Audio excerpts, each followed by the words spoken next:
Hi friends, మీకు కనుక ఈ వీడియో నచ్చినట్లయితే తప్పకుండా లైక్ చేయండి. ఆరు ఒక దగ్గర కూర్చొని ఏడుస్తూ ఉంటుంది. అప్పుడు బాగి ఆరు దగ్గరకు వచ్చి, ఏంటక్క మీ పిల్లలు కూడా లోపల ఉన్నారా? మీరేం కంగారు పడకండి, ఆయన ఖచ్చితంగా పిల్లల్ని కాపాడుతారు అని చెప్పి బాగి అంటూ ఉంటుంది. సాయంత్రం వరకు నేను కూడా నా మనసుకి అలాగే సర్ది చెప్పుకున్నాను మిస్ అమ్మ, కానీ సమయం గడిచే కొద్దీ నా పిల్లల గురించి ఆలోచిస్తుంటేనే చాలా భయంగా ఉంది అని ఆరు అంటూ ఉంటుంది. ఇక అప్పుడు బాగి, ఏ దిక్కు లేని వాళ్ళకు దేవుడి దిక్కని అంటారు కదక్క, లోపల అంతమంది అభంశుభం తెలియని పిల్లలున్నారు, మరి వాళ్లకు అండగా దేవుడు ఎందుకు ఉండడు? ఖచ్చితంగా లోపలున్న పిల్లలు క్షేమంగా బయటకు వస్తారు, ఆయన వాళ్ళని కాపాడుతారు, నాకు ఆ నమ్మకం ఉంది అని చెప్పి బాగి అంటూ ఉంటుంది. ఆయన నీతో మాట్లాడారా మిస్ అమ్మ అని చెప్పి ఆరు అంటూ ఉంటే, లేదక్క ఆయన నాతో మాట్లాడలేదు, కానీ జేడి అని పెద్ద పోలీస్ ఆఫీసర్ ఆవిడ నాతో చెప్పారు అని బాగి అంటూ ఉంటుంది. అయితే అందరి పిల్లల్ని ఆయన కాపాడబోతున్నారన్నమాట అని చెప్పి ఆరు సంతోషపడిపోతూ ఉంటుంది. అవునక్క, గట్టిగా అరవకండి అని చెప్పి ఇక అలా బాగి సైలెంట్గా ఉండమని ఆరుకి చెబుతూ ఉంటుంది. మరోపక్క అమర్ జేడి ఇద్దరు కూడా లోపలికి ఎలా ఎంటర్ అవ్వాలా అని చెప్పి ఆలోచిస్తూ ఉంటారు. స్కూల్లో ఎటువైపు నుండి చూసినా కనిపించని బ్లైండ్ స్పాట్ మనకి కావాలి, ఆ బ్లైండ్ స్పాట్ ఎలా తెలుసుకోవాలని చెప్పి ప్రిన్సిపల్ మేడంని పిలిపిస్తారు. ఇక ప్రిన్సిపల్ మేడం లోపలికి వచ్చిన తర్వాత, ఏంటి సార్ పిల్లల్ని ఎప్పుడు కాపాడుతారు? బయట పేరెంట్స్ అంతా కూడా గొడవ చేస్తున్నారు అని చెప్పి అంటూ ఉంటే, పిల్లల్ని కాపాడడానికి మీ సహాయం మాకు కావాలి అని జేడి ప్రిన్సిపల్ మేడంని అడుగుతూ ఉంటుంది. నేను పాఠాలు చెప్పే ప్రిన్సిపల్ని, నేనేం చేయగలను అని చెప్పి ప్రిన్సిపల్ మేడం అంటూ ఉంటే, ఇక అప్పుడు రాథోడ్ మేడం కూడా పాఠాలు చెప్పే పంతులమ్మే, అవసరమైతే గుణపాఠాలు కూడా చెబుతారు అని అంటూ ఉంటే, మరి ఇప్పుడు నేను లోపలికి వెళ్ళి ఫైట్ చేయాలా అని ప్రిన్సిపల్ మేడం అంటూ ఉంటారు. అంత అవసరం లేదు మేడం, మీరు మాకు ఒక చిన్న హెల్ప్ చేస్తే చాలు, స్కూల్లో ఎక్కడి నుండి చూసినా కనిపించని బ్లైండ్ స్పాట్ కావాలి అని అంటూ ఉంటే, అది నాకెలా తెలుస్తుంది సార్ అని చెప్పి ప్రిన్సిపల్ మేడం అంటూ ఉంటుంది. మేడం దయచేసి అలా అనకండి, మీరు ఈ స్కూల్కి ప్రిన్సిపల్ కాబట్టి ఖచ్చితంగా మీకు ఈ ఇన్ఫర్మేషన్ గురించి తెలిసి ఉంటుంది, ఒక్కసారి థింక్ చేయండి అని అమర్ అంటూ ఉంటాడు. ప్రిన్సిపల్ మేడం బాగా ఆలోచించిన తర్వాత, గ్రౌండ్లో నుండి వెళ్ళడం కష్టం, లైబ్రరీలో నుండి కష్టం అని చెప్పి బాగా ఆలోచించిన తర్వాత, సార్ ఒక్క మార్గం ఉంది సార్, అదేంటంటే క్యాంటీన్లో నుండి స్కూల్ లోపలికి ఒక ఎంట్రీ ఉంది, డైరెక్ట్గా క్లాస్ రూమ్స్ వైపు వెళ్ళొచ్చు అని అంటూ ఉంటే, జేడి మ్యాప్స్ని చెక్ చేస్తూ ఉంటుంది. అవును అమర్, మేడం చెప్పినట్టుగా మనం క్యాంటీన్ లోపల నుండి బిల్డింగ్లోకి ఎంటర్ అవ్వచ్చు, ఇక్కడ క్లాస్ రూమ్స్ ఉన్నాయి అని చెప్పి, థ్యాంక్ యూ మేడం, ఇక మీరు వెళ్ళొచ్చు అని ప్రిన్సిపల్ మేడంని అక్కడి నుండి పంపించేస్తారు. కానీ ఇక్కడ చాలా క్లాస్ రూమ్స్ ఉన్నాయి, స్టూడెంట్స్ అందరినీ ఒకటే రూమ్లో ఉంచారా లేదంటే మల్టిపుల్ క్లాస్ రూమ్స్లో ఉంచారా తెలియడం లేదు అని చెప్పి, ఆ ఇన్ఫర్మేషన్ తెలిస్తే మనకి అటాక్ చేయడానికి ఈజీ అవుతుంది అని జేడి అంటూ ఉంటుంది. ఇప్పుడు లోపల నుండి మనకి ఒకరు ఇన్ఫర్మేషన్ని పాస్ చేయాలి, ఇప్పుడు ఎలా అని చెప్పి జేడి అంటూ ఉంటే, అమర్ ఆలోచించి ఎస్ అంటూ ఇక తనకు వచ్చిన ఐడియా గురించి జేడీకి తన టీం మెంబర్స్కి చెబుతూ ఉంటాడు. అంజలి పాప చేయగలుగుతుందా అని చెప్పి జేడి అంటూ ఉంటుంది. ఖచ్చితంగా చేయగలుగుతుంది, అంజు మీద నాకు ఆ నమ్మకం ఉంది అని అమర్ అంటూ ఉంటాడు. సరే మీరు చెప్పినట్టుగా నేను ఇప్పుడే అరవింద్కి ఫోన్ చేస్తాను అని జేడి అరవింద్కి ఫోన్ చేస్తుంది.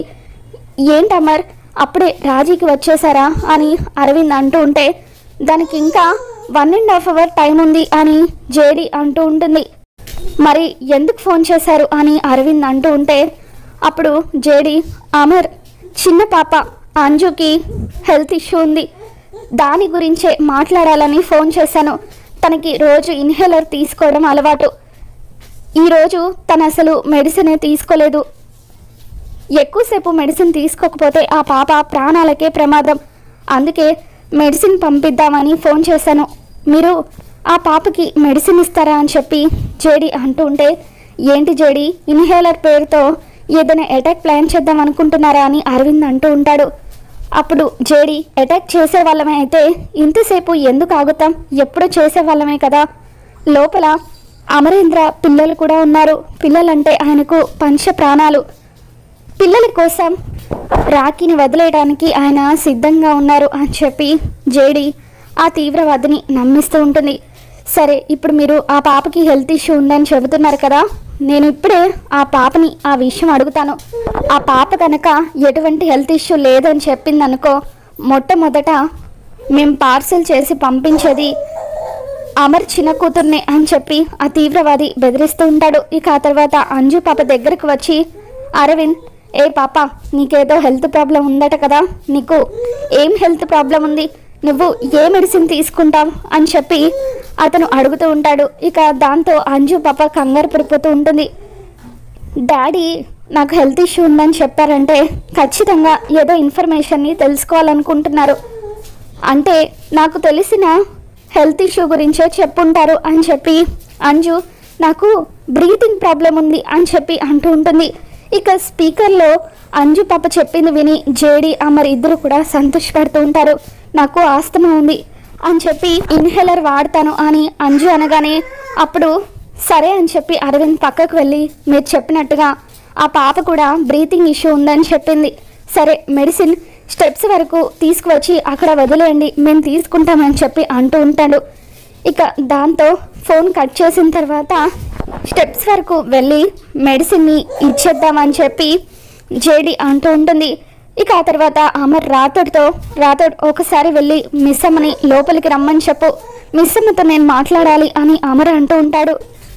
అంజుతో అమ్మ పాప, ఏంటంజు నీకు ఆస్తమా ఉందని చెప్పావు, నీకు అసలు ఆస్తమానే లేదు కదా, ఇన్హేలర్ వాడతానని కూడా ఎందుకు చెప్పావు, ఒకవేళ ఉన్నవాళ్ళు ఇన్హేలర్ వాడితే జబ్బు తగ్గిపోతుంది, అదే ఆస్తమా లేని వాళ్ళు వాడితే పైకి పోతారు, నీకు ఆ విషయం తెలీదా అని చెప్పి ఎందుకు అలా చెప్పావని ఆనంద్ ఆకాష్ వాళ్ళు కూడా అంటూ ఉంటారు. ఇకప్పుడు అంజు, డాడీ ఖచ్చితంగా నా ద్వారా ఏదో ఇన్ఫర్మేషన్ తెలుసుకోవాలనుకుంటున్నారు, అందుకే అలా చెప్పుంటారు, ఇంత ప్లాన్ చేసిన డాడీకి డమ్మీ ఇన్హేలర్ పంపించాలని కూడా తెలీదా, ఖచ్చితంగా డాడ్ మనల్ని అందరినీ సేవ్ చేస్తాడు, నాకు ఆ నమ్మకం ఉంది అని అంజు అంటూ ఉంటుంది. ఇక రాథోడ్, మిస్సమ్మ సార్ రమ్మంటున్నారు అని గేట్ దగ్గరికి వెళ్ళి బాగిని పిలుస్తాడు. ఇకప్పుడు మనోహరి కూడా లోపలికి వస్తూ ఉంటే మిస్సమ్మని మాత్రమే సార్ రమ్మన్నారు అని రాథోడ్ బాగిని ఒక్కదాన్నే లోపలికి తీసుకువెళ్తూ ఉంటాడు. ఈ వెధ వల్ల ప్లాన్ అంతా నాశనమైంది అని మనోహరి తిట్టుకుంటూ ఉంటుంది. ఇక అలా బాగి లోపలికి వచ్చిన తర్వాత అమర్ బాధగా బాగి వైపు చూస్తూ ఉంటాడు. అమర్ సోఫాలో కూర్చొని ఉంటాడు. ఇక అప్పుడు బాగి కూడా వెళ్ళి అమర్ పక్కన సోఫాలో కూర్చుంటుంది. మీ సార్ ఇక మారరా రాథోడ్, చనిపోయిన అరుంధతిని తలుచుకొని మీ సార్ ఇంకా ఎన్ని రోజులు బాధపడతారు అని జేడి అంటూ ఉంటే రాథోడ్ అలా షాకింగ్గా చూస్తూ ఉంటాడు. కలిసి ఒకే మిషన్లో పనిచేస్తున్నాం, ఆయన గురించి ఈ మాత్రం ఇన్ఫర్మేషన్ కూడా తెలుసుకోలేనా అని చెప్పి జేడి అంటూ ఉంటుంది. బాగి వచ్చి అమర్ పక్కన కూర్చున్న తర్వాత, మిస్సమ్మ, నేను అటాక్ చేయడానికి లోపలికి వెళ్తున్నాను, నేను తిరిగి రావచ్చు రాకపోవచ్చు, కాబట్టి పిల్లల్ని అమ్మా నాన్నల్ని అందరినీ కూడా జాగ్రత్తగా నువ్వే చూసుకోవాలి, నువ్వున్నావన్న ధైర్యంతోనే నేను లోపలికి వెళ్తున్నాను, నా భార్య అరుంధతి తర్వాత నాకు అంతటి ధైర్యాన్ని ఇచ్చింది నువ్వే అని చెప్పి అలా బాగి చెయ్యి పట్టుకొని అమర్ చెబుతూ ఉంటే బాగి ఎంతగానో ఎమోషనల్ అవుతూ ఉంటుంది. అమర్ అక్కడి నుండి వెళ్ళబోతూ ఉంటాడు. ఒక్క నిమిషం ఉండండి అంటూ బాగి అమర్ దగ్గరికి వచ్చి అమర్ని హగ్ చేసుకుని ఏడుస్తూ ఉంటుంది. చంపేస్తాను ఇంకొకసారి ఆ మాట అన్నారంటే, మీరు లోపలికి వెళ్ళి వాళ్ళందరినీ ఫటాఫట కాల్ చేసి పిల్లల్ని తీసుకుని రండి, మీరు లేకపోతే నేను ఎవరితో గొడవ పడాలి, ఎవరిని టార్చర్ చేయాలి అని చెప్పి అలా బాగి ఎమోషనల్గా మాట్లాడుతూ ఉంటుంది. అది కాదు బాగి అని చెప్పి అమర్ అంటూ ఉంటే బాగి తన చేత్తో అమర్ నోటికి అడ్డు పెడుతుంది.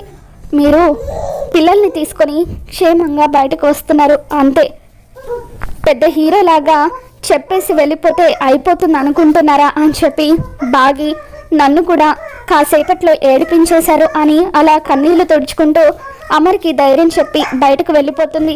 అంజు పాపకి అమర్ వాళ్ళు మెడిసిన్ పంపిస్తారు. స్టెప్స్ దగ్గర పెట్టడంతో ఆ ఇన్హేలర్ తీసుకువెళ్ళి అరవింద్ ఒకసారి చెక్ చేస్తాడు. అది నిజంగా ఇన్హేలరా కాదా టెస్ట్ చేసిన తర్వాత వెళ్ళి అంజుకి ఇస్తాడు.